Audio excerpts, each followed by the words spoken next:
Assalamualaikum warahmatullahi wabarakatuh. Mari kita dengarkan pengajian Gus Baha. Semoga bermanfaat untuk kita semua, amin. Artinya gini loh, ketika manusia mengatakan mampu-mampu, itunya ada sekian hal yang manusia itu tidak ikut melakukannya, tidak ikut menciptakannya. Misalnya kue nyupir, supirana enak, punya pengalaman. Tidak kecelakaan karena apa? Nyupir kue enak, mobilku normal. Mobilmu normal lah, tabrak mobil yang mabuk. Apa? Nah di sini ini manusia dituntut, diingatkan terus. Kamu itu butuh Allah, rahmat Allah itu yang melindungi kamu, bukan keahlian kamu, bukan kecakapan. Karena tanpa itu semua tidak bisa, semuanya Allah. Ya, tapi manusia tadi gara-gara misalnya tadi mobilnya normal, dia punya keahlian nyupir, terus mengklaim kalau keselamatan dia itu karena hati-hatinya dia, karena mobilnya normal. Padahal ada sekian catatan yang menjadikan dia selamat dan semuanya itu kudrahnya Allah Subhanahu wa Ta'ala. Misalnya gak ditabrak wong mabuk, gak ono gempa, gak ono bumi merekah. Misalnya kita pintar nyupir lah, terus bumi memangap, terus kita kecemplung nggak apa-apa. Kemudian daerah-daerah kayak ya rasa tak sebut nomor orang. Kira tahu muka siapa ya, bener mari tak sebut nomor yang ngeri. Intinya Indonesia itu aman, tapi kita tenang aja satunya aman kabeh, ora sing aman. Ora usah kuwatir likuifaksi, ora usah kuwatir meteor jatuh, kabeh ya potensi napa? Potensi semua. Sehingga ini sedikit saya ijazahkan.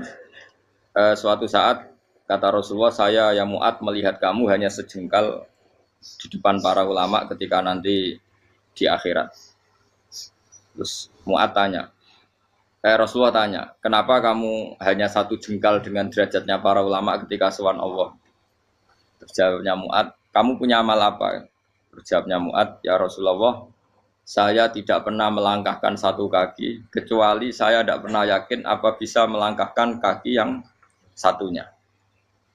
Dan saya tidak pernah mengunyah satu makanan, kecuali saya juga tidak pernah yakin apa bisa menelannya. Dan saya tidak pernah bernafas satu nafas, kecuali saya tidak yakin apa bisa nafas berikutnya. Saking dia tergantung ta'aluk semuanya sama kudrahnya Allah Subhanahu wa Ta'ala. Kalau kita ini kan sok. Kalau makanan sudah di depannya kayak pasti bisa makan. Kalau dia sudah sehat, jalan seakan-akan pasti bisa meneruskan. Padahal 0, sekian detik, gue melaku dihantam mobil ya selesai.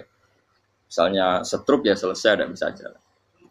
Sehingga para wali-walinya Allah itu orang yang filah gotin min lahadotagi, setiap kedipan dia, setiap perilaku dia itu hanya ta'aluk ambil Allah Subhanahu wa Ta'ala. Itu yang disebut ya Yohana su antumul fuqara unapa ila. Nah, kemudian resiko makom ini, ya semua makom tak ada resikonya. Resiko makom ini itu biasanya dia lupa doa. Kenapa lupa doa? Karena doa itu terdefinisikan. Tak wari ilmu hakik harus rungokno wis ra paham lah tak ulang no. Ya resiko ilmu saya ingatkannya. Ilmu itu kan ada dua. Ada ilmu yang karena didefinisikan. Dan itu akhirnya menjadi masalah. Sebenarnya ilmu itu tidak perlu definisi. Kedua, ilmu yang kita rasakan. Misalnya gini, kalau saya tanya, kamu pernah nggak minta jadi punya uang banyak? Nggak tanya, pernah nggak minta? Terus artinya minta itu apa? Terus kita mendefinisikan, menengadahkan tangan, bilang ya Allah, saya minta uang banyak, saya minta ingin beli mobil. Itu namanya apa? Tidak jawab saja. Doa kan? Itu kesalahan kita mendefinisikan doa itu misalnya menengadahkan tangan dan memohon dan menyebutkan permohonannya itu terus disebut doa. Tapi kalau menurut Allah, sistem tubuh kamu yang menghendaki punya mobil, sistem tubuh kamu yang ingin punya uang banyak, reaksi tubuh kamu yang terhinakan karena ditagih orang atau butuh uang, ini menurut Allah ya sudah kamu itu peminta-minta. Saya ulang lagi ya. Sehingga menurut Allah kamu minta tidak minta ya tetap berstatus peminta, pengemis. Nah, orang-orang yang sudah wusul, meskipun itu kondisional ya, tidak selalu.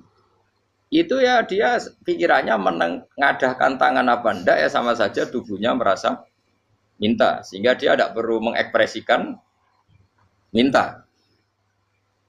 Nah, terus orang yang fikih bilang seperti itu tuh sombong, wong kok gak tahu donga. Sebetulnya keliru vonis orang fikih. Bagaimana mungkin dikatakan sombong? Dia reaksi tubuhnya, elemen tubuhnya sebetulnya meminta. Dia tidak berkategori meminta karena ilmu kadung didefinisikan kalau minta itu yang seperti ini. Itu kan lama. Nanti kalau suatu saat Indonesia yang kuasa itu terlalu NU atau terlalu yang tidak NU, lama-lama ada definisi. Misalnya yang dikatakan tahlilan itu apa? Ya bid'ah, Nabi tidak pernah tahlilan. Sahabat tidak pernah nahlilin Nabi. Malah nggak ngaji Nabi jadi tahlil. Mana nih tahlilan jalukno sepuro mayit, ngaji Nabi jalukno sepuro. Sehingga dengan tradisi itu tahlil itu masuk definisi bid'ah karena nggak pernah dilakukan sahabat dan para tabi'in. Ya salahnya kamu definisikan. Tapi kalau udah kamu definisikan, diarani tahlil, ya maca la ilaha illallah. Terus mungkinkah satu bacaan la ilaha illallah dilarang? Wong ra oleh maca kalimat tauhid. Jadi misalnya tahlil iku nafadno kalimat tauhid. Oke tok ya ora ngara iso dilarang, tapi nak tahlil iku mitung dinane mayit koyo budo, sangane kriminal. Enak. Ya sudah seperti itu. Makanya banyak orang salah itu karena ilmu kadung didefinisikan. Nah, definisi itu sebenarnya tidak mengikat dalam banyak hal. Ini penting saya utarakan. Ya karena seperti itu. Makanya itu masalah-masalah besar antara kita dan firqah-firqah yang lain, masalah ahli sunnah, terus masalah yang lain-lain. Memang ya sudah seperti itu. Ya saya ulang lagi ya. Ketika Nabi Ibrahim mau dibakar Namrud, itu masyhur cerita itu.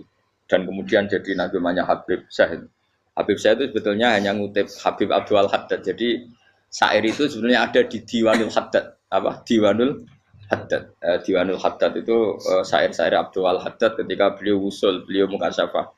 Terus bagian dinyanyikan Habib Syah terus jadi populer. Saya ulang lagi ya. Tubuh kita, misalnya kamu lapar, perut kamu kan mereaksi minta makan. Andaikan kamu itu Tuhan, kan kamu tahu bahwa perut kamu itu minta makan. Tanpa kita bilang, ya Allah saya minta makan, Allah tahu kalau reaksi tubuh kamu minta makan. Sehingga orang yang tidak minta pun asal makomnya makom yang ikror, mengakui kalau dia butuh, ya namanya sudah minta. Tapi fikih kadang mendefinisikan sing darane minta itu misalnya madhep kiblat terus menengadakan tangan dan sebagainya. Ya sudah kita sebagai orang pengikut ya yang ikuti fikih, yang ikuti tasawuf sebetulnya itu definisi yang sepihak. Sehingga ketika Nabi Ibrahim mau dibakar Namrud, masyhur itu cerita itu. Beberapa hari mungkin bulan-bulan orang disuruh Namrud cari kayu sebanyak-banyaknya. Ketika kayu sudah terkumpul mungkin satu lapangan, Ibrahim mau dibakar.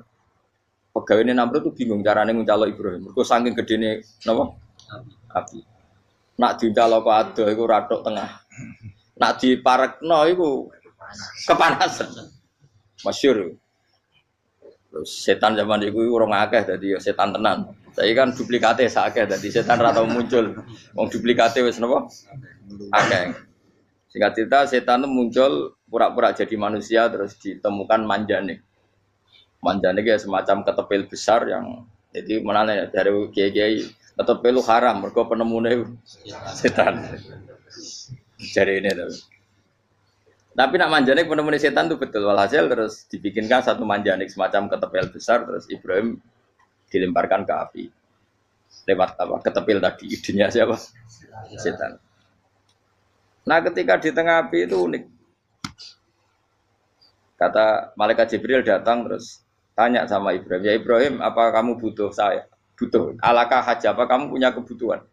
Jawab Ibrahim lah, saya tidak punya kebutuhan. Amma ilaika fala, kalau ke kamu ndak. Karena kamu makhluk, apapun keren kamu Jibril tetap kamu makhluk. Amma ilaika fala. Ndak maksudnya butuh ke Allah nanti saya nyampaikan. Malah dijawab Nabi Ibrahim, kalau Allah tidak usah kamu sampaikan ya sudah tahu. Gua be Jibril. Oh, anak gue ditekak kan. Ya saya ulang lagi, apa kamu punya kebutuhan? Alaka hajalah ama ilaika fala, kalau ke kamu ndak. Ndak maksudnya butuh ke Allah nanti saya sampaikan. Karena Jibril yang mentang-mentang dekat sama Allah dan tukang memberi informasi. Tapi kata Ibrahim, kalau ke Allah sih nggak perlu kamu, dia sudah tahu. Nah itu terjadi nazmannya Habib Abdul Haddad Masyhur itu apa? Hasbi min suali ilmuhu bihali. Jadi cukup ilmunya Allah itu menjadikan saya tidak perlu minta. Hasbi min suali ilmuhu bihali. Jadi ada kondisi tertentu yang para wali itu, saya ulang lagi, kondisi tertentu yang para wali itu ya tidak minta. Tapi kalau itu ditiru jenengan semua ini jadi keangkuhan. Kenapa? Wes ora ndonga tangane ditenengahkan. No, atine ya ora eling pangeran, kan akhirnya ra njaluk tenan. Jadi gue aja niru wali-wali. Nah, wali-wali itu kan misalnya tangannya tidak menengadah tapi semua sistem tubuhnya merasa butuh sama Allah. Saya itu pernah ya. Tapi itu kondisional dan saya juga ngulang tidak mesti bisa. Ketika saya umroh itu pernah saya ada satu kondisi itu doa ya di putaran pertama tos. Di putaran pertama saya berdoa ya agak banyak di multazam. Putaran kedua mau berdoa sudah tidak berani lagi. Sampai ke-7. Hari kedua ya tidak berani, hari ketiga tidak berani. Nah seperti itu tidak bisa dibuat-buat meskipun saya juga agak ingin. Tapi ya pas itu ya nggak bisa. Gara-gara itu korban kitab hikam, ya kitab hikam yang terkenal. Kitab hikam itu pernah cerita gini. Rubbama dallahum al-adab ala tarkit tolab. Terus di antara makalahnya itu wa inna ma yunabbahu man yajuzu alaihil ikhfal. Tapi kamu jangan niru dosa kan. Tapi jangan ingkar ilmu ini tambah dosa kowe. Jadi niru ya dosa, ingkar ya dosa. Jadi ada seorang wali kata hikam.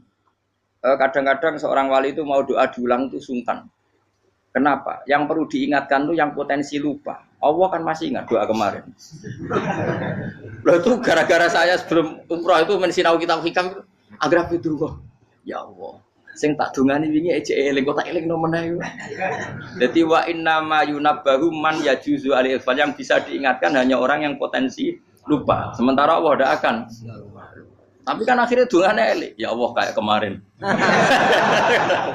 Hari ketiga ya Allah kayak.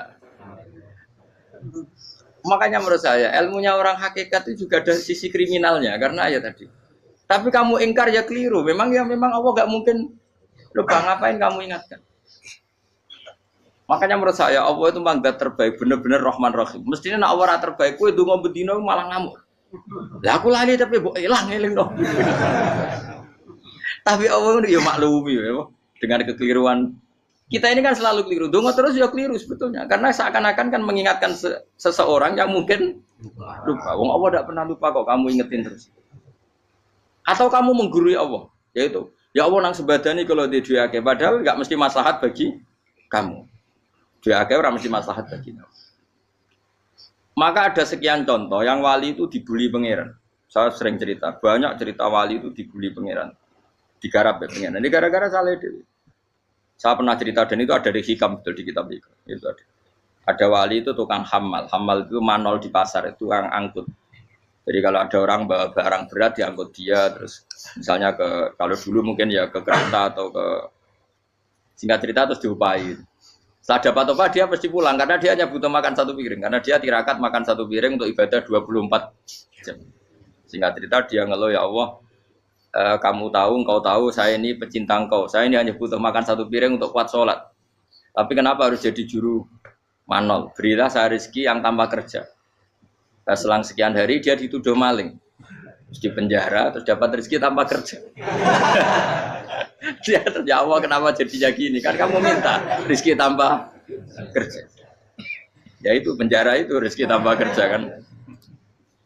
Jadi Allah memperlakukan para walinya itu memang unik. Ya kadang dibully. Sehingga dalam cerita-cerita kenabian, kata Qadiyat itu, nggak ada orang yang sering dibully Allah kayak nabinya. Karena nabi itu orang yang dicintai Allah. Jika salah sedikit saja itu, cara pangeran, cara kampus itu digarap, pokoknya dipelonco, pokoknya salah sedikit. Misalnya begini, Nabi Yakub itu kan nabi. Dia mungkin nyon sewu nggak tersadar, nyembelih apa itu anak sapi itu di depan indukannya. Ya beliau mungkin spontan saja, Pak. Kalau kamu yang melakukan pasti tidak ada hukumannya karena Allah tidak pati peduli sama kamu, sudah lah. Artinya nggak peduli, salah pantas saya nggak jelas ya gitu. Tapi ini Nabi. Ketika itu terus indukannya sapi tadi, ya Allah, Yakub itu kekasihmu. Saya tidak berani sama dia karena dia kekasih. Tapi saya tetap menuntut keadilan.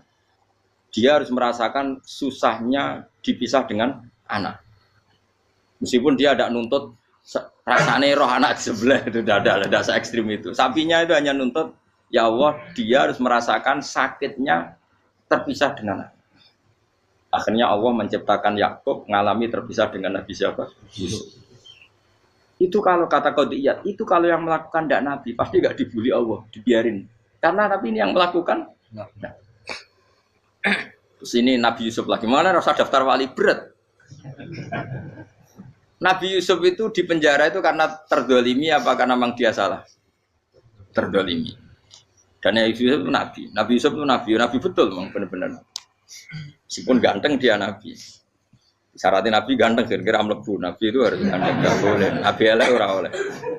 Karena Allah izin di kekasih kok keriting elek. Allah itu di selera ya. Kabeh Nabi mesti yang paling ganteng di kaumnya, yang paling nasab. Enggak boleh Nabi kok pesek, keriting, enggak boleh. Tapi kalau sudah jadi orang soleh oleh kan. Tapi kalau Nabi enggak boleh. Nabi Yusuf bukan, masyhur kan cerita Nabi Yusuf dengan siapa? Zulaikha. Dan belum ada orang dalam keadaan darurat masih cerdas kayak perempuan. Jadi singkat cerita, ketika Yusuf diajak Zulaikha selingkuh gak mau kan keluar dari kamar. Dalalah kebetulan wa alfaya sayyidah rajal. Itu si Zulaikha tadi spontan langsung bilang, wahai suamiku, apa hukuman orang yang ingin menodai keluargamu? Itu wong wedok. Padahal dia agak terencana, dia pun nggak bayangkan kepergok suaminya. Itu dalam keadaan kepergok itu masih cerdas. Suamiku, apa hukuman orang yang mau menyelingkuhi keluarga Anda? Singkat cerita suaminya murka, terus Yusuf di penjara, terdolimi. Ketika di penjara, kemudian Yusuf punya keahlian mentakwil apa? Mimpi. Kan tadi suaminya Zulaikha itu tidak sampai raja ya, kira-kira PM atau menteri. Raja itu punya mimpi yang bisa nakwil itu hanya Yusuf. Singkat cerita, terus utusan raja datang ke Yusuf dan takwilan Yusuf terbukti benar. Tapi Yusuf ini seorang nabi, saya ulang lagi Yusuf seorang nabi dia, tapi ya manusia. Bilang gini ke utusannya, coba bilangkan ke raja kamu, di penjara ini ada orang yang di penjara secara terzalimi, yaitu saya. Tolong laporkan ke majikan. Itu Allah tersinggungnya itu bukan main. Nabi kok lapor makhluk. Itu tersinggung. Nah, kowe kan gak piye. Kowe ngajono proposal ya ora piye-piye. Wis pokoke Allah mek kowe ora piye-piye. Wong sumben swargane ya ora langsung wae ngono. Pokoke kira-kira kan sudah tidak perlu ditegur. Makanya fa'an sahu syaitanu dzikra rabbi fala bisa fi sijni bid'asin. Maka Allah mentakdirkan utusan raja tadi itu lupa melaporkan peristiwa Yusuf ke raja tadi. Sehingga raja gak pernah dengar kalau ada orang di penjara karena Allah tersinggung. Wong kowe ku nabi kok lapore ambek penguasa. Ngono tok iku wis Allah tersinggung. Karena dia nabi, gak boleh nabi lapor makhluk. Jadi Allah itu dengan nabi itu sangat-sangat sensitif. Sangat-sangat sensitif. Ya begitu. Terus cerita yang terkenal, meskipun ini nggak ada di Quran, Nabi Musa. Nabi Musa itu pernah sakit gigi. Karena dia mentang-mentang kalimullah, orang yang sering komunikasi dengan Allah, minta ya Allah, tolong tunjukkan obat gigi saya itu apa. Singkat ini sama Allah dikasih tahu. Kamu ngunyah suket ini, gitu. rumput ini kamu kunyah, nanti pasti sembuh. Karena resepnya dari Allah ya pasti mujarab, kan nggak ke dokter. Singkat cerita dikunyah terus sembuh. Suatu saat dia sakit gigi lagi, nggak konsultasi lagi karena masih punya resep tadi, kopian apa? Resep. Dia datang nyari suket yang sama dikunyah, tambah sakit. Tanya sama Allah, ya Allah ini kan resepnya yang sama, kenapa tambah sakit? Kata Allah, kamu itu kekasihku. Ora nak sing ngobati ku aku ra suket sembrono. Semenjak itu Nabi Musa tidak pernah resep lagi sudah. Andaikan tuh kamu, pasti Allah juga gak tersinggung. Makanya kata Qadiyat, kenapa para nabi sering ditegur itu bukan karena Allah murka. Nabi itu beda. Jadi kesalahan kecil atau apa-apa yang menurut kita ada salah itu untuk Nabi salah. Makanya di ahli sunnah ada kaidah apa? Mimba bihasanatil abror sayyi'atul muqarrabin. Pernah dengar kaidah apa? Mimba bihasanatil abror sayyi'atul muqarrabin. Sesuatu kalau dilakukan umumnya orang itu hasanah atau kebaikan, tapi kalau dilakukan para nabi itu salah. Karena apa ya? Saking dekatnya dengan Allah. Saya ulang lagi apa? Mimba bihasanatil abror sayyiatul muqarrab. Jadi Nabi itu beda. Nah, para nabi itu orang-orang yang ngalami fikir yang doa resmi kayak siapa tadi? Definisi fikih ya sering. Kayak definisi orang tasawuf yang sering. Sehingga ketika Nabi berdoa ya memang secara disiplin ilmu yang namanya berdoa ya minta Allah dengan mengadakan tangan. Ketika agak berdoa karena Nabi sadar Allah tidak perlu diingatkan lagi, pasti masih ingat. Jadi dua-duanya benar terus. Makanya Nabi itu lam yazal fitaroki, Nabi itu selalu naik derajatnya. Karena pas minta ya benar, pas tidak minta ya. Tapi kamu jangan niru dosa kan. Tapi jangan ingkar ilmu ini tambah dosa. Jadi niru ya dosa, ingkar ya dosa. Jadi ada seorang wali kata Hikam, kadang-kadang seorang wali itu mau doa diulang itu sungkan. Kenapa? Yang perlu diingatkan itu yang potensi lupa. Allah kan masih ingat doa kemarin. Loh itu gara-gara saya sebelum umroh itu mensinau kitab Hikam itu agar itu kok. Ya Allah, sing tak dongani wingi eling kok tak eling nomen ae. Dadi wa inna ma yunabbahu man yajuzu alil yang bisa diingatkan hanya orang yang potensi lupa. Sementara Allah tidak akan. Tapi kan akhirnya dongane eling. Ya Allah kayak kemarin. Hari ketiga ya Allah kayak. Makanya menurut saya ilmunya orang hakikat itu juga ada sisi kriminalnya karena ya tadi. Tapi kamu ingkar ya keliru. Memang Allah gak mungkin lupa, ngapain kamu ingatkan? Makanya menurut saya Allah itu manggat terbaik, bener-bener Rahman Rahim. Mestinya nak Allah terbaik, kowe donga bedino malah ngamuk. Lah aku lali tapi mbok eling dong. Tapi Allah itu ya maklumi ya, dengan kekeliruan. Kita ini kan selalu keliru. Donga terus ya keliru sebetulnya. Karena seakan-akan kan mengingatkan seseorang yang mungkin lupa. Wong Allah tidak pernah lupa kok, kamu ingetin terus. Atau kamu menggurui Allah, yaitu ya Allah nang sebadani kalau di duake padahal enggak mesti maslahat bagi kamu. Duake ora mesti maslahat bagi kamu. Kalau kamu turun terus, pas minta itu karena tomak kamu, hadun nafsi kamu, serakah kamu, tapi enggak tahu diri pantas taura dengan permintaan. Kayak gue misalnya jongo jadi wali, iso Allah tersinggung, bocah atau tirakat atau harus jadi wali. Tapi gak dongo ya Allah tersinggung. Kere ra tau dongo. Jadi orang kalau ndak wali itu sudah keliru terus. Ya muga di sepuro, tapi tak kira iku akeh salah. Ya jajal ke dongo wali kok Sabtu Qadir Jilani. Kira-kira Allah tersinggung ngopo nyembadani? Kira-kira tersinggung. Tapi misalnya kira tahu dongo kepengen kau Imam Syafi'i, apa tersinggung? Bocah ora di idola. Terus piye Gus? Piye kadung salah biasa wis. Wis bakat salah no. Bakat salah. Ini sedungane sing gampang ae mesti bener Rabbana dzalamna anfusana wa lam taghfir lana wa tarhamna lanakunanna minal khasirin. Saya pernah punya kitab dan kitab itu menurut saya luar biasa. Bahkan ketika adu bully itu, adu cara mahasiswa itu kayak pelonconan itu. Nabi sama Nabi pengiran itu dan itu sekali yang satu salah melakukan disiplin ilmu pengiran itu degradasi. Dan Allah memang mengancam gitu. Kalau kamu melanggar ini la biton namin diwanin nubuah. Nanti la amkuan namin diwanin nubuah. Kamu saya hapus dari buku kenabian. Tes-tesannya ya lucu. Misalnya begini. Kata Nabi Musa kan ditanya. Ketika dia khutbah ditanya orang. Siapa orang paling alim ya Nabi Allah? Sekarang orang paling alim itu siapa? Nabi Musa jawab, saya kan. Nah itu Allah tersinggung karena wong kok mletene ngono. Tapi andai kan Nabi Musa kok jawab Fauzi, itu salah, tambah salah meneh. Atau enggak Pruhen, malah salah meneh. Tapi jawab Musa ya salah. Saya Gusti, saya kan. Orang paling alim siapa? Saya. Allah memperingatkan Musa, ada seseorang yang lebih alim ketimbang kamu. Coba kamu harus ketemu dia. Ketemu dengan cerita ketemu Nabi siapa? Khidir. Terus dalam 3 sesi ini, 3 babak ini buli-bulian. Nabi Khidir itu dalam 3 babak ini selalu kelihatan salah. Di antaranya adalah cara sekarang ya mungkin di gonjak sepeda motor atau perahu kalau dulu yang menggratisi dia numpangi sepeda motor malah spionnya dicopot gitu. Spionnya dicopot, dirusak. Tapi Musa kan sudah digratisin malah rusak yang motornya yang apa? Menggratisin. Nabi Khidir masih tenang. kamu tidak paham. Jadi Nabi Khidir mesti distok kamu tidak paham. Itu kata syurrahul hadis termasuk Ibnu Hajar Al Asqalani bilang ini.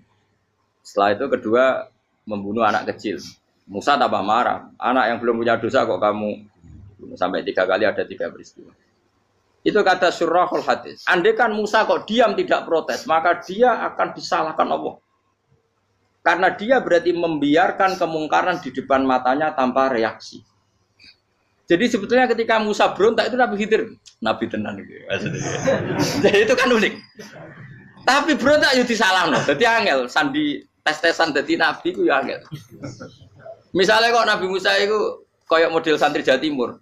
Nabi Khidir salah, nggih nderek mawon. Ya ora nabi jero barang mungkar. Menengae. Berarti yo nabi goblok ngono kira-kira. Makanya memang Musa harus konsisten seperti itu, harus demo terus. Kayak saya misalnya sebagai kiai fikih, kiai ya harus seperti ini cara mulang saya. Enggak boleh saya misalnya terus anut mulang terus tawadhu semeneng itu ora karu-karuan. Jadi andekan Musa kok tidak protes itu malah salah. Ya memang harus. Dan itu Nabi Khidir nabi tenang. Makanya Nabi Khidir akhirnya respect. Tidak ada hati sebaik kamu Musa. Risi itu gak nyaman ketika melihat kemungkaran. Jadi itu punya poin. Tapi lucunya Nabi Khidir yang nyalan. Takkan dari rasa takok, amen takok. Tapi yang disalah no. Ya aku cari Nabi Musa. Ya jajal, gawe peristiwa meneh aku tak sabar rata kok. Bareng. Kon jajal neh. Bareng dijajal ya protes meneh. Bareng protes meneh, tinggal 1 kali kesempatan. Kowe takok meneh wis ora dadi muridku. Dikasih kesempatan lagi, ya protes meneh dek Tapi itu justru itu menjadi kelebihannya Nabi Musa karena syarat seorang nabi adalah al-musara'ah ila ingkaril munkar kata Ibnu Hajar Al-Asqalani. Syarat seorang nabi adalah secepat ngingkari sesuatu yang mungkar. Enggak boleh. Ya toh kan misalnya kita jadi murid terus gurumu itu gandeng artis atau gandeng penyanyi dangdut. Nggih nderek mawon. Jare guru mumet goblok. Tapi kowe ngloroi guru tersinggung. Ora roh hikmahe kowe. Kan bingung no. De guru ngene kok bingung no. Dale ke de guru jadab dorong Jawa Timur apa? Gurumu gandeng penyanyi dangdut. Reaksimu piye? Jek takok. Ayo lho, nak elek kan gak iri. Biasanya nak elek itu ora iri. Sekarepmu, Pak. Sing ayu, sing potensi iri.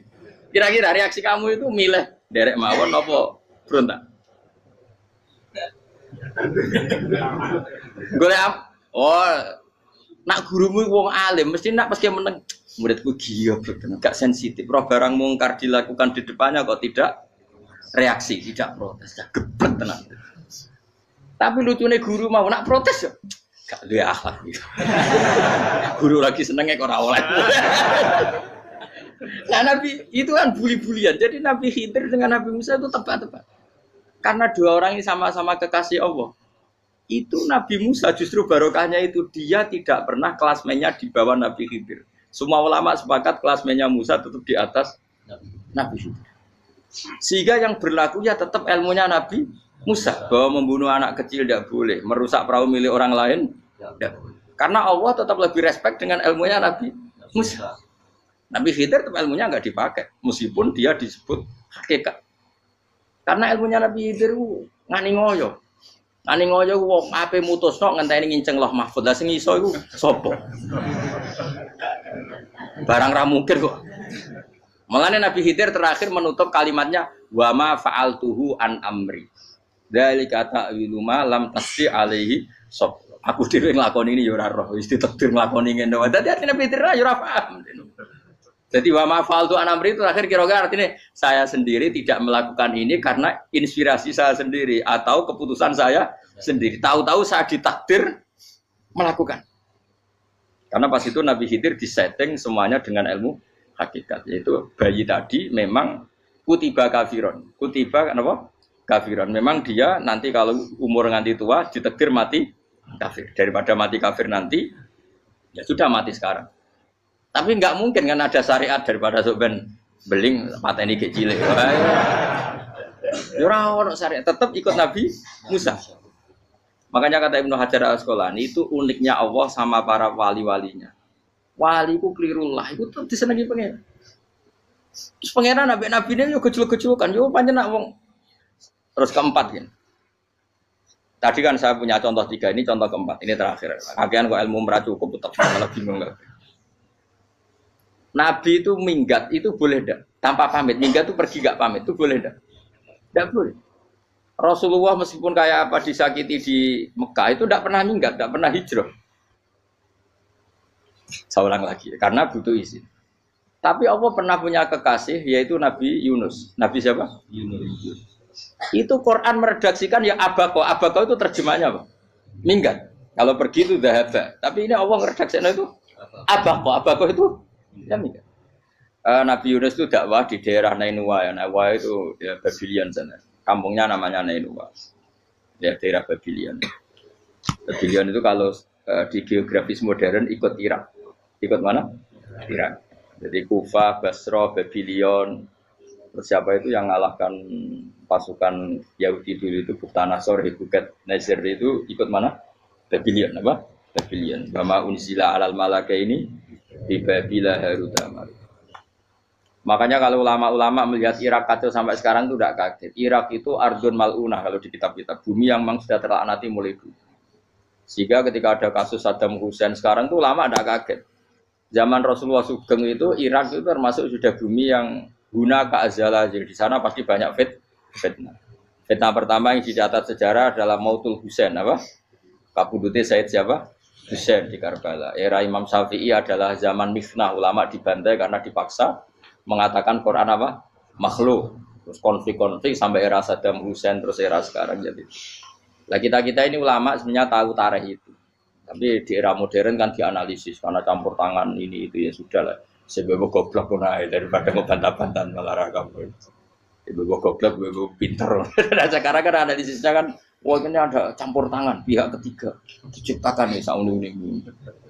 Ya kalau intelijen harus ngomong seperti itu. Kalau kita seperti ulama memang dari dulu dicap Nabi hunalika az-zalasil wal fitan. Saya teruskan. Nabi Yunus itu dakwai kaumnya itu lama sekali dan tidak iman.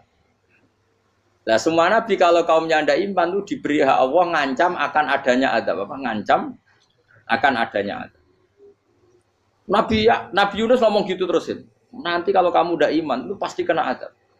Anggap saja dia ngancam gitu sudah berbulan-bulan. Singkat cerita, adab baru tinggal 3 hari lagi. Ayo nang iman, tinggal 3 hari lagi. Ya kira-kira dia ngomong misalnya Ahad, berarti Ahad, Senin, Selasa, atau kamu milih Selasa ya Rabu, Kamis. Singkat cerita Ahad itu dia gak kuat. Wah semuanya kurang telung dino kaumku tetap orang iman. Mangkel asal minggat deh. Mau minggat ya jadi mau minggat kan gak punya tujuan. So asal pergi jauh saja. Sudah perahu, sekenanya dia naik saja. Namanya minggat nih. Kalau bawa bekal terencana, bawa visa paspor kan plesir namanya. Jadi minggat tuh ya gak, ya sekenanya gak persiapan. Singkat cerita sampai ikut perahu nelayan tadi terus zaman itu ya ada mitos kalau ada gelombang yang nggak wajar pasti ada orang minggat. Terus ditanya siapa yang minggat Nabi Yunus kan orangnya jujur saya katanya. Ya sudah yang minggat harus dicemplung gitu. Ya, terus ada yang agak baik ya jangan gitulah. Ini kan kita semua butuh selamat. Dudi dulu. Terus Dudi satu lagi ketemu Yunus. Coba mungkin salah udahnya Dudi lagi ya ketemu sampai 3 kali ya ketemu Yunus. Makanya fasahama fakana minal mudkhadin diuji dia kalah kemudian tenggelam. Fal taqamahul khutu wa huwa mulim. Terus dia diuntal ditelan oleh ikan nun. Di situ ikan nun digambarkan saking besarnya itu. Nah ini uniknya Allah sama kekasihnya. Sudah Allah menyalahkan tapi unik. Ikan ini kan itu sama Allah dikasih instruksi. Kamu nggak boleh makan dia. Dia kekasih saya. Terus ketika di tengah di perut apa? Ikan dia kegelapan terus Nabi Yunus cita-citanya satu ya Allah kalau saya sumpah kiri saya tidak bisa baca tasbih akhirnya sama Allah disulap perut ikan itu jadi masjid jadi dia di dalam perut ikannya santai saja tetap wiridan santai fana ada fi dzulumati alla ilaha illa anta subhanak inni kuntu minadz zalimin dia santai aja wiridan karena perut ikan bagi dia adalah masjid ya dia disalahkan Allah karena abako tadi minggat hijrah tanpa pamit. Tapi juga dibela-belain Allah, ikan tadi tidak boleh nelan. Ini perlakuan Allah sama orang yang bikin. Tapi karena dia Nabi uniknya apa? Dino Ahad itu kaumnya do nginceng ngomel Nabi Yunus. rame-rame nginceng. Lucunya cara nginceng gini, nak Yunus ning omah berarti bodoh nih. Wong omahe ana adab kok dene tengok-tengok. Bareng dinceng Nabi Yunus tuh gak ada. Oh tenan ana adab, mulane wonge rawani ning omah. Itu unike pangeran. Jadi umpama dekne ra minggat yo salah. Umpama dekne ora minggat berarti kaume jare apa ana adab ana gempa bumi likuwi faksi kok dekne ning omah. Lah nek ana tenan ra mlayu, nyatane gak mlayu. Dadi mbok Allah didesain minggat. Tapi nek minggat yo disalahno Nabi yo ora pamit. Makanya masyhur saya itu punya kitab karangannya Habib Alim Alama, babanya Habib Anis, Habib Ali bin Husain yang ngarang apa? Ali bin Muhammad bin Husain karang yang disebut duror itu. Itu diantara doanya gini. Tapi jangan tiru loh, biar awali. Aku rawani niru. Cuma saya hafal secara ilmu, tapi saya tidak berani. Waj'al sayyiati man ahbabta. Ya Allah, jadikan kesalahan saya itu kesalahan orang yang kau cintai. Terus pokoknya salah lagi jadi pengiran kadung seneng, salah lagi sampai wae wong seneng. Waj'al sayyiati man ahbab. Terus kowe lah dimanja wong tuamu, anak paling disayang. Salah wae lucu. Kowe cah cilik. Kowe seneng cah cilik. Salah wae lucu. Becano gelas ya lucu, tiba ya lucu. Tibane cah tuwek-tuwek. Bocah jelalatan, mulane tiba. Nah itu barang kau menginceng omahe Nabi Yunus gak ono wong. Wah, berarti adab mau turun betul. Andai kan adab tidak jadi turun, pasti Nabi Yunus berani di tenang. Wes. Barang mulai malam Kamis, adab itu sudah kelihatan. Ada puting beliung, ada apa, sudah jelas pasti ada adab. Kaum yang lapangan tobat. Tobat finish. Secara bal-balan menit-menit apa? Terakhir. Wah, itu abek pengenan ditompo tobaté. Wes gak sida tak adab wong kowe tobat. Singkat cerita Nabi Yunus hari ketiga atau apa dia selamat. Pakai versi yang umum saja. Selamat faltaqamaul hutu bahwa falaula annahu kana minal musabbihin la bi batni la yaumi yub'atsun. Akhirnya dimuntahkan sama ikan don tadi terus dia keluar. Barang keluar tanya-tanya kabar gimana kabar kampung Nenuwa baik-baik saja. Tabar rawani mulai karena dia tahu kalau orang bohong itu dihukum mati. Padahal dia bohong katanya Kemis itu ada adab ternyata kampungnya baik-baik. Padahal baik-baiknya karena mereka tobat. Jadi masyarakatnya nyari dia karena mau iman. Si nabinya agak berani pulang karena nanti dihukum mati. Aku pangeran nabi kekasih itu dia. Pangeran ya bully itu. Oh itu gue beda-bedaan, wong kekasih pangeran, aku ora kena dipito langsung diadab. Jadi pangeran kekasih gue beda, ora koyo. Akhirnya Yunus rawani mulai. Wah nak mulai aku disiksa. Perkara nih, kalau pembohong itu dihukum mati. Masyarakat yang goleki tenan, mergo nalem Kemis ku ono adab tenan. Cuma terus do tobat.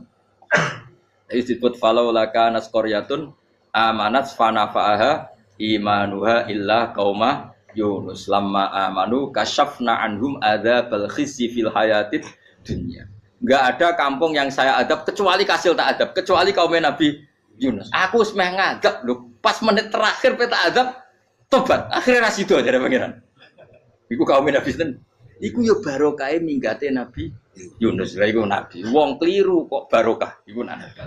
Umpama Nabi Yunus ora minggat, kaume berpikir Yunus bohong. Wong ape ana azab kok tengok-tengok ning omah. Tapi pas minggat tenan yo disalahno pangeran, minggat kok gak paham. Hikmat. Amalane kira usah protes. Wali itu beda, kekasih pangeran itu. Itu sama dengan sing dialami Rasulullah sallallahu alaihi wasallam ning Sulhul Hudaybiyah. Semua perjanjian itu salah secara hukum fikih. Bukan salah lagi, sangat salah cara ukuran fikih. Sehingga semua sahabat itu protes kecuali Abu Bakar As-Siddiq. Cuma semuanya ngomong Umar, tapi semua sahabat aslinya ya. Mencoba di antara perjanjian gini.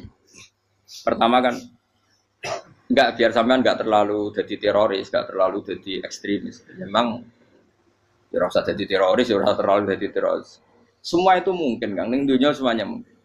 Singkat cerita Nabi itu sudah di Hudaybiyah. Hudaybiyah dengan Mekah kan tinggal sekitar paling 40 kilo. Saya pernah itikaf di masjid yang pernah dipakai Hudaybiyah. Kan sekarang jadi mikot ya, termasuk mikot umroh di Mekah kan apa? Hudaybiyah kan mikot di yang terkenal kan apa? Jirona, Tanim, Hudaybiyah. Itu perjanjiannya tuh gini. perwakilan dari Quraisy namanya Suhail bin Amr. Siapa? Suhail bin Amr. Perjanjiannya gini, Muhammad kamu tidak boleh masuk Mekah. Kamu boleh masuk Mekah itu tahun depan.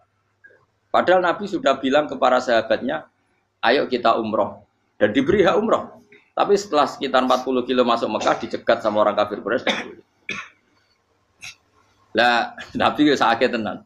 Nabi kadung mentafsir, memberi berita gembira, saya mimpi, kalian masuk tanah haram, amini namu khalikin, aman semua. Semuanya bercukur gundul atau mencetak rambut. Pokoknya, kata sahabat senang sekali, karena mimpi Rasulullah tidak pernah apa? Tidak pernah salah. Bareng di situ, di antara perjanjiannya, hadza ma kataba Ali Muhammad Rasulullah. Ini perjanjian yang ditulis Muhammad Rasulullah. Kata Suhail, hapus kata Muhammad Rasulullah. Kalau saya tahu kamu Rasulullah, tidak saya perangi. Tulis Muhammad bin Abdullah. Kata Rasulullah, ya Ali, hapus tulisan Muhammad Rasulullah. Kata Ali, tidak saya akan menghapus setelah Muhammad Rasulullah. Tapi Nabi unik. Hapus gak popoli, masih bu hapus aku tetap Rasulullah. Wong tulisan wae. Jadi Nabi ya rileks saja. Tapi Ali katanya, fawwama ana bimakhihi abadan. Saya tidak akan menghapus tulisan itu selamanya. Kata Nabi, kowe nek ora gelem hapus, tanganku dudono, aku sing hapus. Nabi kan umi tidak bisa baca terus. Tangannya Nabi sendiri yang dilewatkan Ali ke tulisan itu sehingga terhapus. Nabi ya rileks. Li, wong tulisan wae aku ora ditulis Rasulullah ya tetap Rasulullah. Nabi masih rileks. Terus perjanjian kedua, kalau ada orang kafir Quraisy masuk Islam harus dikembalikan, karena berarti keluar dari habitat. Tapi kalau sudah Islam kok masuk kafir lagi harus dibiarkan, karena berarti kembali ke habitat. Nabi bilang ya nggak masalah. Semua perjanjian itu merugikan Islam. Itu secara fikih pasti salah. Akhirnya Umar itu protesnya keras sekali. Ya Rasulullah, apa engkau masih Nabi? Utakai sengak. Apa engkau masih Nabi? Dan Nabi siapa santai bala ya saya masih Nabi. Tapi kenapa kamu hinakan kita dan memberikan kehormatan pada orang-orang kafir itu? Jawabnya kan Nabi lucu. Ya agama itu kayak pangeran. Masih aku perjanjian yang ngono kok pangeran sing angkat agama iki tenang wae. Kan Nabi ku yo perjanjian mek manusa gampang. Jadi Nabi itu sange imannya Allah tetap yu'izzu hadaddin. Allah pasti memuliakan ini agama. Apapun perjanjian yang diciptakan manusia. Makanya bapak saya, Mbah Mun, guru saya itu ngaram-ngaram tenan mikir Islam. Islam mbok pikir haram, ono sing duwe. Ben ngono. Dunya rusak kok apa ben. Tetep Islam itu mulya. Rasa mbok pikir wis keliru-keliru lah perjanjian dunya keliru lah. Lho coba Uni Soviet kayak apa hegemoninya? Kayak apa kuatnya Uni Soviet? 100 tahun mengkooptasi Uzbek, Tajikistan dan tapi apa bisa menghilangkan keimannya orang Uzbek Ceknya? Ketika Uni Soviet bubar langsung malah negara-negara itu jadi persemakmuran yang negara apa? Indonesia kayak apa? Dikooptasi PKI, dijajah Londo 350. Mbah Soleh Darat alim zaman Londo, buyut-buyutku alim zaman Londo. Iku semondok Mekah ya alim.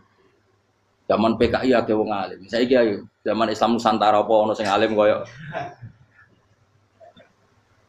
Kudu Islam menarik zaman wis di regani negara, zaman rung dinegani negara iku wis mul. Karena ini agama milik Allah. Punya ketahanan yang luar biasa. Sebenarnya dari Nabi tentang kayak perjanjian salah lamar. Gak apa-apa. Inna wa ta'ala a'azza hadati.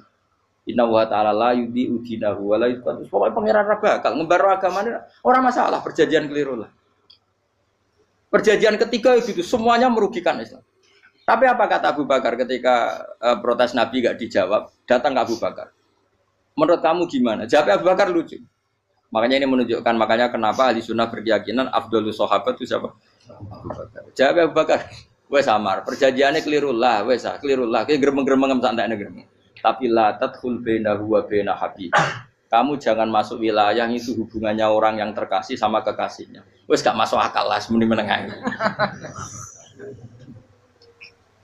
Ya sehingga ya sudah Allah. Ternyata nah perjanjian keempat ini yang agak Nabi hanya minta gini toh. Itu saya turuti semua, tapi saya minta satu hal kata Nabi. Bolehkan diskusi tentang Islam terbuka. Makanya diskusi terbuka itu baru kata Nabi. Jangan larang orang mendiskusikan Islam. Itu dok mintanya. Oke, jadi Suhail, diskusi wae pikirannya Suhail kan, diskusi wae. Enggak masuk Islam, diskusi. Jangan larang orang yang membicarakan Islam secara terbuka. Ada kata terbuka. Dari Suhail, oke, enggak masalah.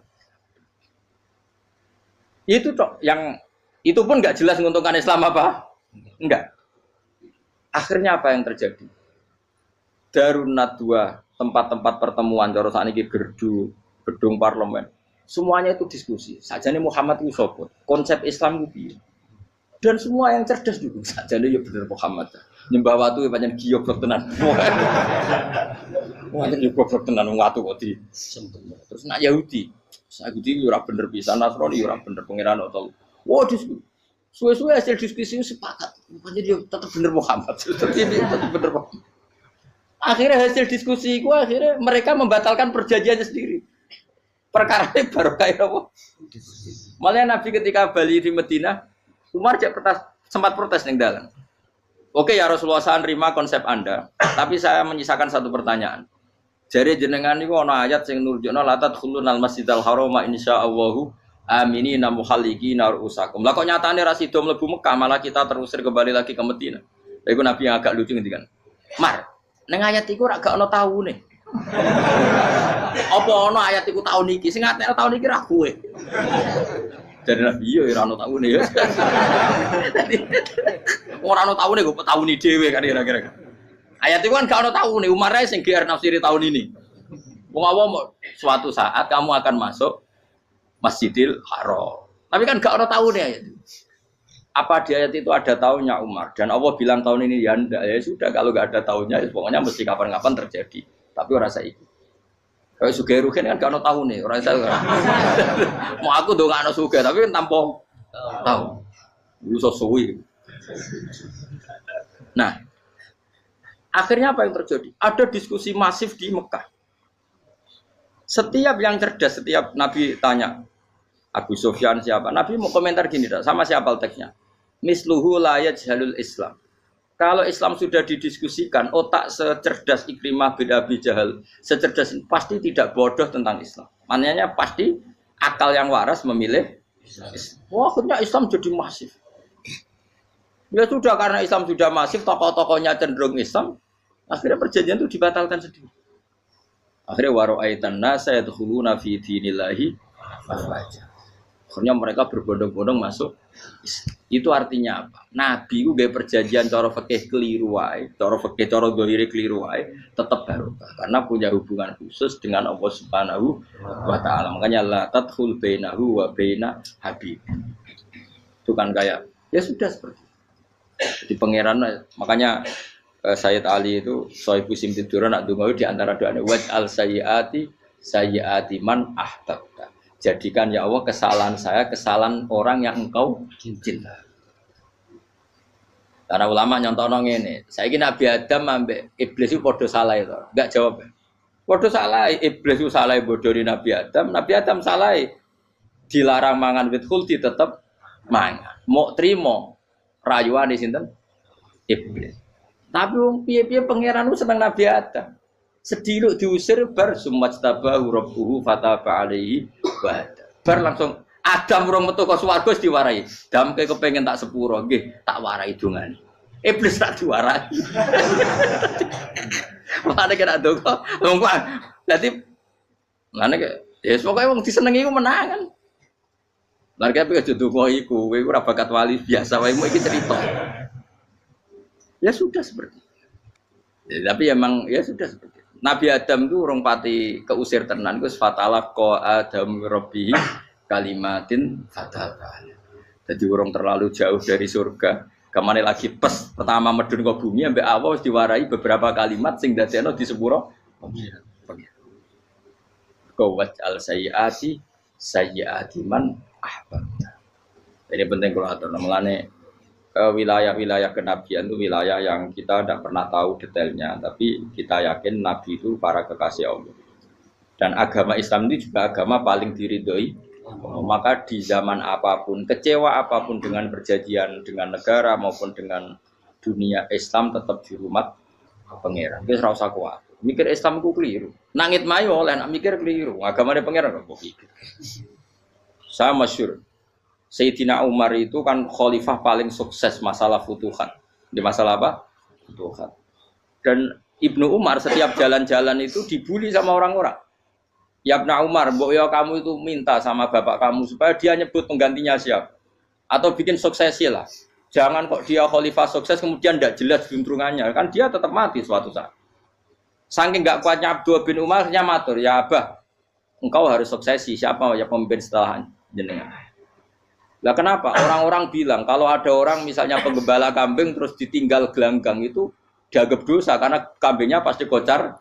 Apalagi ini urusan umat. Kamu tahu-tahu mati sebelum sesi ini pasti kacau. Umar langsung marah. Agama Islam itu enggak sama dengan kambing kata Umar. Agama Islam agamanya pangeran, mesti diurusi pangeran. Aku mau khilafah.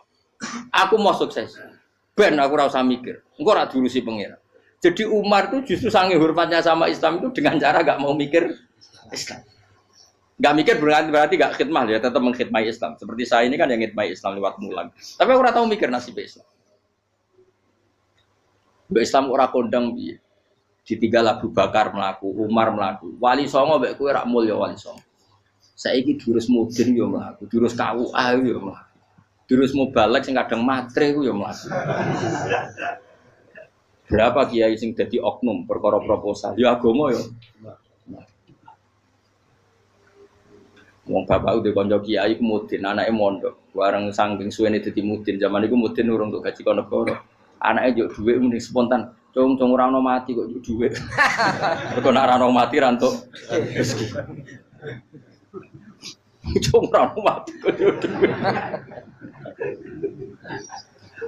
Muni ku agama ya ora piye-piye juga. Mergo agama iki diurusi Allah. Ayo nabi palsu ping pira wae mulai Musailama sampai Musotek sampai Elia Eden.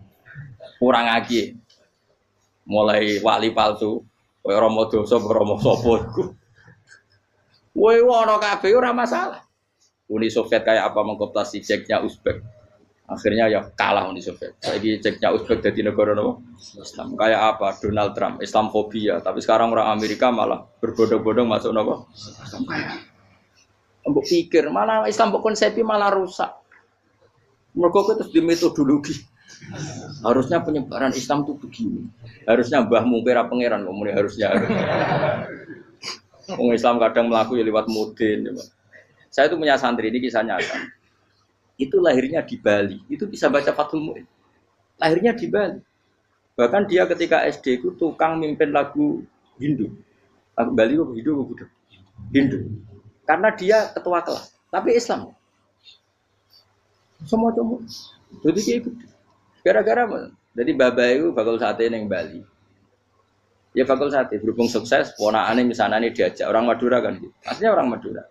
Setelah kampung itu menjadi kampung Muslim, lama-lama berkebutuhan punya masjid. Berhubung wis anake kiai ana masjid mosok ora wong alim. Akhirnya anake dipondokno di Jawa. Pondokno di Jawa iso maca muin terus ngaji sama saya. Jadi saya iki ning Bali ku ana wong ora muin, ya ana santri di Bali maca Fathul Muin. Ning Jawa kadang wong ora iso maca muin. Jadi mau bakul sate muter. Kayak Islam di Indonesia gara-gara pedagang Gujarat, meskipun sejarah itu diperdebatkan ya gara-gara dagang, karena mereka Muslim ya akhirnya menyebarkan apa? Islam. Jadi semudah itu Allah. Termasuk konflik Ali bin Muawiyah itu barokahnya sama susahnya konflik itu masih banyak barokahnya. Sayyidina Ali sama Sayyidina Muawiyah karena kita ahli sunnah ya tidak menyalahkan salah satu madzhab ahli sunnah. Itu barokahnya beliau konflik itu banyak sahabat yang migrasi. Ada yang ke Cina, ada yang kemana-mana. Termasuk yang diyakini para sejarawan ada yang ke Selat Malaka. Termasuk akhirnya sampai ke Baros itu. Barokahnya orang nggak nyaman di Yaman itu di Syria sama di Irak. Akhirnya Islam menyebar. Oh sudah. Andai kan nggak ada konflik itu, mungkin penyebarannya juga lama. Makanya saya bolak-balik bilang, setan itu ono goblok. Gomko ora melok ngaji saiki. Setan ora goblok piye. Kalau ada anaknya kiai 5 lanang kabeh sih, alim kabeh iku didu. Mergo rebutan pondokin induk. Aslinya pondok satu titik di desa itu. Misalnya yang beduan ya di meja. Gara-gara tuh konflik itu terus sing sitok minggat ning Kalimantan. Gara-gara anak kiai yo gawe pondok ning Kalimantan. Sitok minggat ning Sumatera, anak kiai yo gawe pondok ning Sumatera. Cara setane gak ngedu, malah pondok tetap satu titik. Tapi setan iku goblok ora roh, akibat ngene iku ora roh. Akhire dulur didu menyebar. Ada wong soleh menyebar ning ndi menyebarkan sujud, menyebarkan Jadi setan yo ana goblok, muga-muga ora ngaji, muga nak ngaji rene roh, ana ngono ora usah ngono. Andai kan tidak diutik kan satu titik. Nggih betul. Tapi setan niku nak ana wong saleh iku didu. Nak didu ana sing kecewa minggat. Lah minggate wong saleh ndak ape gawe apa? Mosok ape gawe dugem.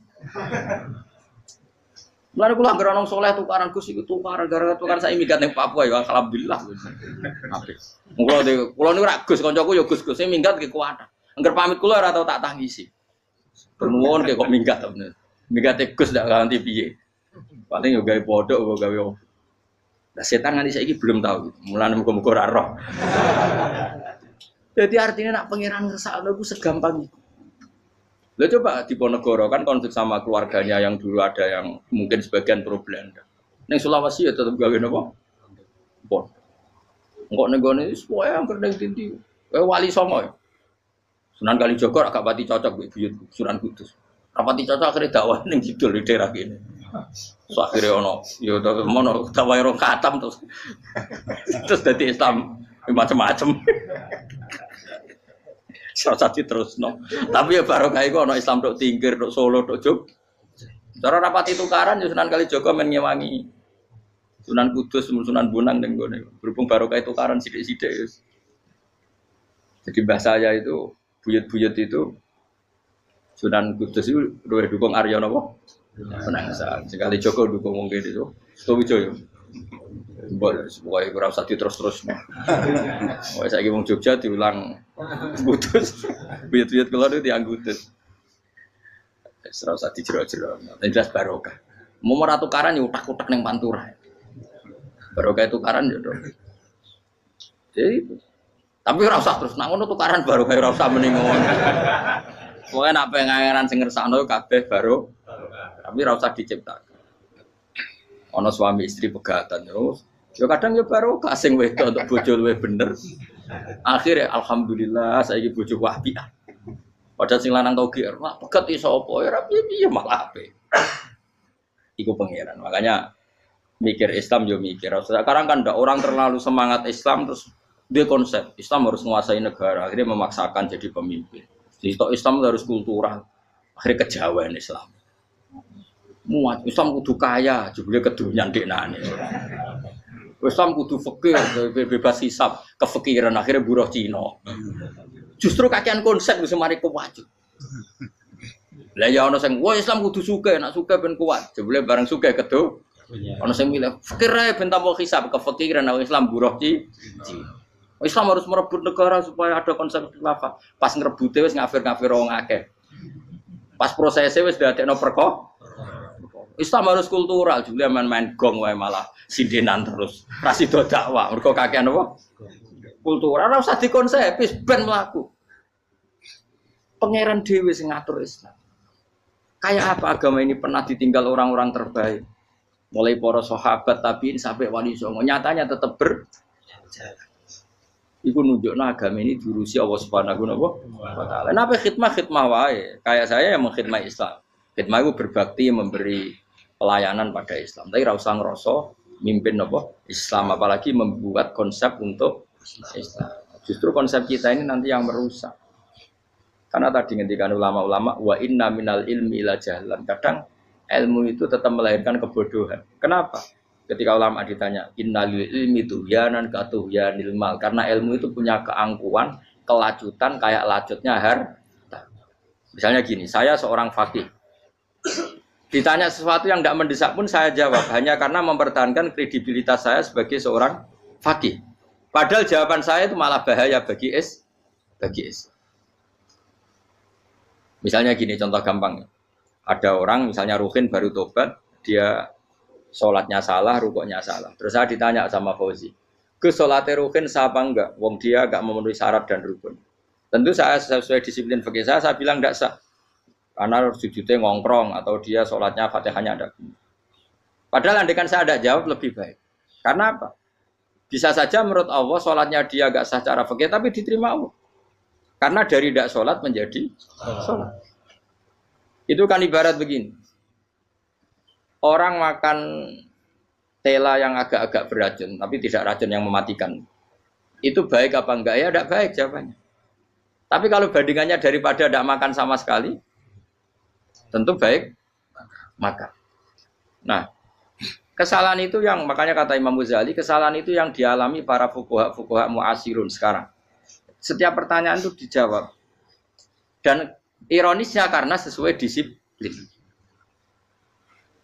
Ya tidak bisa. Makanya saya pernah punya teman divonis dokter 2 bulan lagi mati. Terus teman itu gak doyan mangan.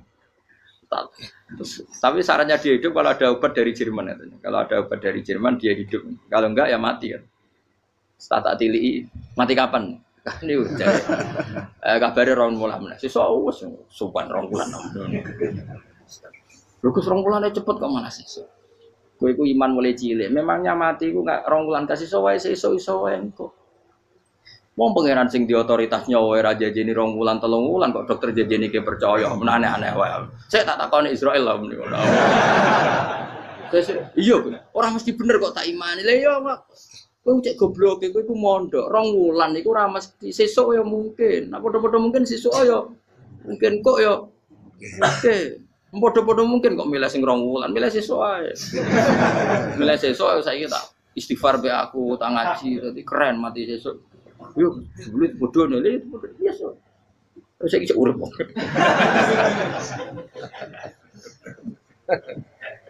Ya karena tadi sesuatu yang enggak otoritasnya itu kita ini kan jadi orang aneh. Agama mulai dulu mengajarkan kita beribadahlah kepada Allah seakan-akan kamu mati besok. Nak kowe santri tenan tanpa diancam mati 2 wulan iku nak ibadah kok mati sesuk 2 wulan iku kesuwe. Lho kula nganti saiki perasaan kula nggih urip sedina. Mulane kula di dhuwit 200.000 cara kula nggih kathah. Urip nganti sesuk ya di dhuwit 200.000 di aki ya. Ana wong butuh dhuwit akeh mergo nyongkone urip suwi. Ilang. Kita ini butuh. Makanya kula suwun soalnya anut para nabi dan kalau ada kesalahan para wali, para nabi, itu kesalahannya apa? Mimba bihasanatil abrar sayyiatul muqarrabin. Jadi nabi itu karena hubungannya dengan Allah sangat apa? Dekat. Sehingga hal-hal yang cara zahir itu salah, tapi itu menjadi berkah. Dan kita tidak pernah kayak apa sulhul apa Hudaybiyah. Makanya kata Abu Bakar, enggak ada sulhun a'dhamu minal Hudaybiyah. Enggak ada perdamaian yang lebih afdal ketimbang Hudaybiyah.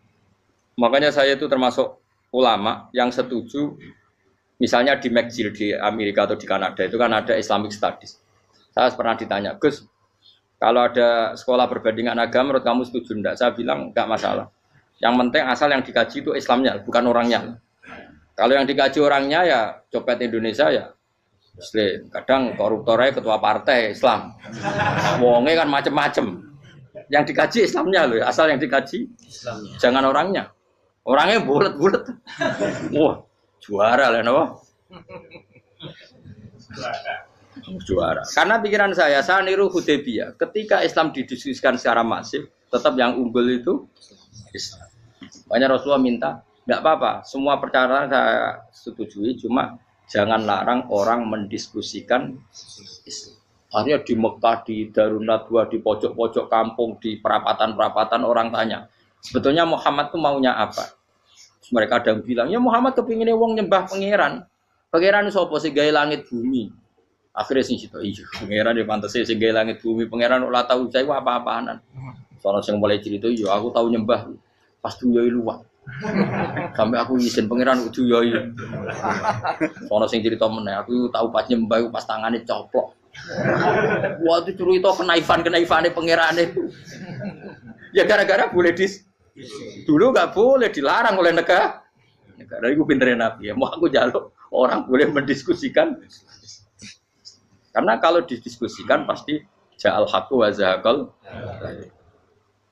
Mohon kalau terus nanya. Inna wa yusmi'u may yasha wa ma anta bimusma'in man fil kubur. Fa alam tarono ta ora ngerti sira eta alam tekse ora ngerti sira ana wa ing satuna wa ta'ala iku anzala nurono sapa Allah minas sama'i sanging langit. Awan nurono ma'an ing banyu. Fa akhrajna mongko ngetokno sapa ingsun fi tetep ing dalam dawa akhrana iltifatun ta iltifat. Iltifatu pindah anil ghaibati sangi domir ghaib. Mestinya kan fa akhraja. Tapi dadi napa? Fa akhrajna. Harusnya kan Allah menurunkan hujan dari langit kemudian Allah mengeluarkan beberapa buah. Tapi diganti apa? Fa akhrajna. Kemudian kita Allah maksudnya. Kami Allah menurunkan bihi sebab anane mak samarat ing boro-boro buah. Mukhtalifan ingkang werna-werna apa alwanuha pira-pira wernane samarat. Maksudnya Allah ingin menunjukkan kekuasaan. Sekarang orang sama-sama dari sperma. Ada yang kafir, ada yang mukmin, ada yang kriting, ono sing bangir, ono sing elek. Anggap aja kayak buah. Buah itu dari tanah yang sama, dari air yang sama. Kemudian melahirkan buah yang beda. Memangnya misalnya buah sing kecut ya ning bumi Indonesia. Pinggirnya ditanduri pelem manis yo ning bumi Indonesia. Mestinya kan kalau buminya sama kan nak kecut kabeh, nak manis. Tapi ternyata enggak. Allah bikin buah yang macam-macam rasanya, macam-macam warnanya dari tanah yang satu, dari air yang satu. Itu kenapa gitu? Ya saking kudrahnya Allah, saking kekuasaan Allah. Mustalifan khali warna-warna apa alwanu habra warnane samarat ka akhdara kaya dene ijo. Wa ahmarolan abang wa asfarolan asfar. Asfar itu agak kekuningan, wa irial lan yane kabeh. Wa minal jibali lan iku setengah saking pira-pira gunung judadun utawa pira-pira dalan. Delala Allah masih ada gunung sing tak tahu diambah manusia lah ya. Delala ada desain alam yang paling layak ada ya selalu ada yang layak dilewati jam wujuda tori konteks dalan fil berihi lan liyane napa jabal bidon kang putih-putih. Jadi kados gunung-gunung teng Indonesia. Nak didelok waduh kemudian ada jalan mesti nyelirit ketok putih wa khumrun lan ana sing kemerah-merah ron ke kuning-kuningan ya mukhtalifun ingkang beda-beda alwanuha apa pola warnane judat fil jibal bisidati ana sing terjal wa filan ana sing kropos yes kaya gunung-gunung itu kan ana sing apa cengkramane ku enak berarti sidah ana sing napa dari tanah sing napa kropos wa qarabi busud lan pira-pira watu kemloso ya kuna manane kemloso watu besar sudun kang ireng-ireng atfun ala judat suhurun tegese pira-pira watu syadidatu sawati kang banget ireng. Artinya gini loh. Intinya misalnya bumi itu dari apa? Kita tidak pernah tahu. Kalaupun tahu, kita tidak bisa mengendalikan. Nyatanya bumi warnanya macam-macam, buah-buahan ya macam-macam. Iku nunjukno kabeh iku kudrahe Allah Subhanahu wa taala. Yuqalu den ucapno kasiran kang akeh aswadu tur banget ireng hirbibun wa qalilun hirbib aswad. Niku bahasa mawon guys, pokoke wong Arab niku biasa ireng banget, ireng jelinteng. Lah ngeten. Nah niku wong Jawa nek muni ireng banget misal ireng jelinteng. Pokoknya wis ireng disifati sesuatu yang mempertegas apa? Kehitamannya. Wa minan nasilan setengah sing manusa wa dawabilan pira-pira napa kewan. Wal anami lan pira-pira raja kaya. Jadi kalau dawab itu mulai melata ya dawab, mulai kodok ya dawab. Nanti mulai kewan apa saja itu dawab. Kalau an'am itu lebih yang agak terhormat kayak apa? Kambing, kayak unta, sapi itu masuknya apa? An'am mukhtalifun utai sing beda-beda apa alwan pira-pira warnane iki kabeh.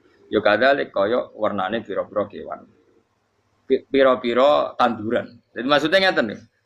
Kalau sampai angan-angan misalnya sapi putih, engko tahu-tahu dia anak rodok kemerah-merahan, engko dia anak ke hitam dari mani yang sama. Dulu-dulunya misalnya enggak Gus, kalau hitam itu pasti babanya ada yang agak hitam. Senajan toh sekarang pas bapaknya, indukannya, ibunya sudah putih. Tapi tetap aja asal usulnya dari satu. Ya tetap asal usulnya dari satu. Sekarang jadi variasi banyak, tetap asal usulnya satu. Nah, kok sampai beda-beda itu kabeh kekuasaane Allah. Kastila visi mari kaya dene bedane boro-boro buah wal jibali lan.